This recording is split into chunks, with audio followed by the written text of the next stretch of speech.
Well, hey guys, Joe Mayo here, and I recently passed my FAA Part 107. What is it, and do you think you need it? Well, I'm going to tell you. If you fly a remote aircraft, mostly drones, a lot of people just want to buy a drone and they kind of think it's a toy and go out and have fun, fly it around, and yada, yada, yada. Anyway, I'm here to tell you I bought my first drone 10 years ago, the DJI, I can't remember what it was called. It was the first one that had the camera attached to it. And back then, there really weren't any laws. You could fly it anywhere you want to fly it with no restrictions. Well, unfortunately, due to a lot of idiots, there are now many, many laws that are out there. And it's not just laws. It's not like you run a stop sign, you get a ticket, no big deal. No, there's some pretty serious stuff here. So you want to make sure you are following the rules. If you don't have your Part 107, and I'll explain that in a little bit here, if you just go buy a drone, you can fly it recreationally. That means only for personal use. You're flying around, you're taking videos of your family, and posting it personally amongst yourselves, not on YouTube. YouTube is a commercial platform. Whether you're making money or not, YouTube is. So that is considered commercial use. Now your neighbor asks you, hey, can you fly up, take a look at my roof, see if there's a bird's nest up there or whatever. No, that's not recreational use. That is considered commercial use, and you can get yourself in a lot of trouble if that is ever found. So be careful. Anyway, I passed my Part 107 with a 92%. Thus, I got the shirt from the Pilot Institute. I highly recommend them. This is not a sanctioned video. I just like them. I saw a lot of good reviews and I decided to go with them. And I'm going to tell you how I passed that test at the FAA Part 107. First up, the one thing I will say about the Pilot Institute, their logo is Part 107, made easy. Well, it ain't easy. At least it wasn't for me. And I'm not a dummy, but there's a lot of things you need to know. There's a lot of studying you need to do, but they do explain it very, very clearly, so it's easy to understand. You're not going to get this in a week or a day unless you're super smart. It took me probably a month of studying and watching the videos. Here is a map, an airspace map of Las Vegas, where I live. Looks like pretty confusing, doesn't it? Well, you need to know pretty much everything that is on that map. And those questions are on the FAA test. And when you go take the FAA test, the place I went to, you know, it's not something, I mean, they take it very, very seriously.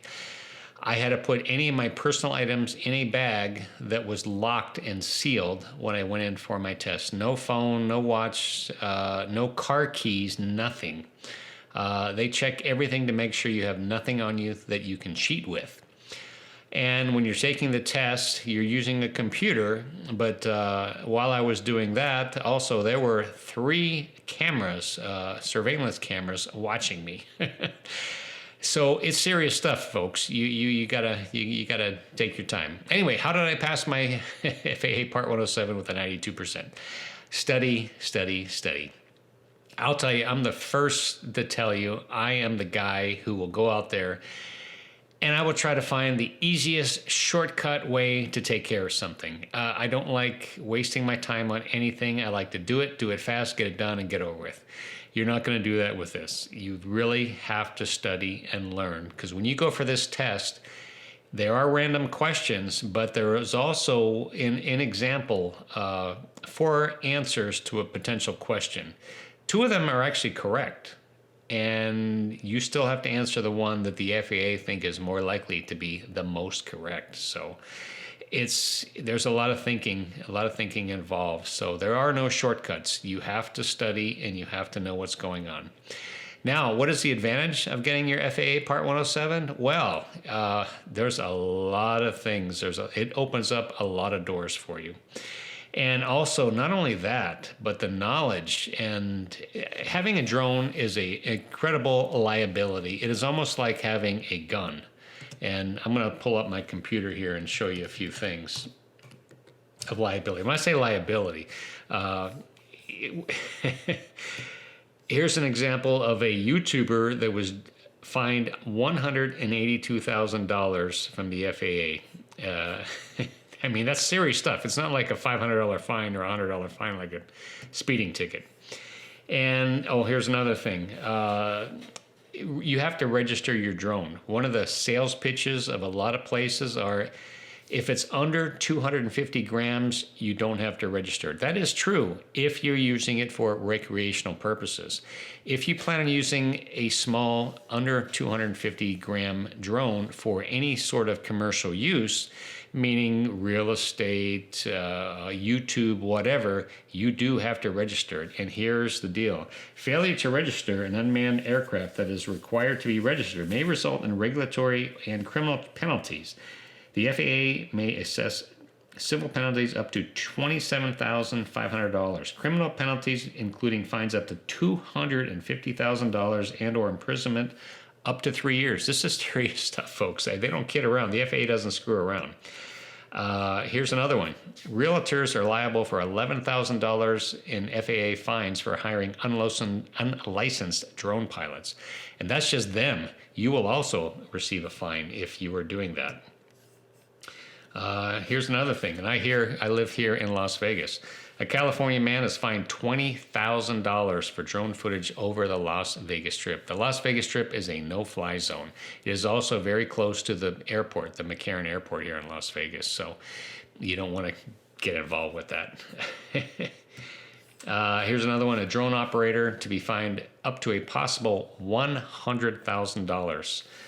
The story on this is the drone operator was caught flying a drone in an area under evacuation order for forest fires. There's a lot of things you need to know. That's why getting the Part 107, not only for the legality of having it, but the knowledge just to know what you're doing when you're out there. You want to make sure you're flying within the rules and you're doing good, and you don't have to worry about breaking the law and getting any kind of potential fines.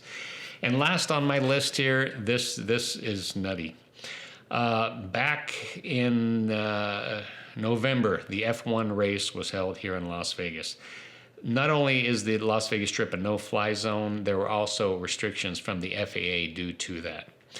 This gentleman went down to the Las Vegas Strip and decided to fly his drone and get some really cool footage. Now, I'm not saying he's okay to do that, but in all reality, he probably had no clue what he was doing, and what he was doing was illegal.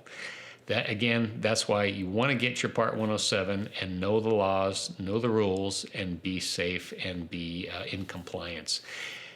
Take a look at this. This guy, he flies his drone during that time. He is arrested. He's handcuffed. He's taken to jail, and he is fined at minimum $15,000, if not more. And he probably had no clue about it. So anyway, take the time, study, learn, and by all means, have fun. Drones are a lot of fun. These new drones, like I said, I was out of it for 10 years. My first drone was the original first DJI drone with a camera 10 years ago or more. And the advancements are incredible since then. I now have the DJI Air 2S, which is fantastic, and I'll probably get another one or two as we go. So anyway, I hope you found this video helpful in some ways, and please give me a like and consider subscribing. So anyway, thanks again, everybody, and be safe out there, have fun, and fly safe. Catch you later.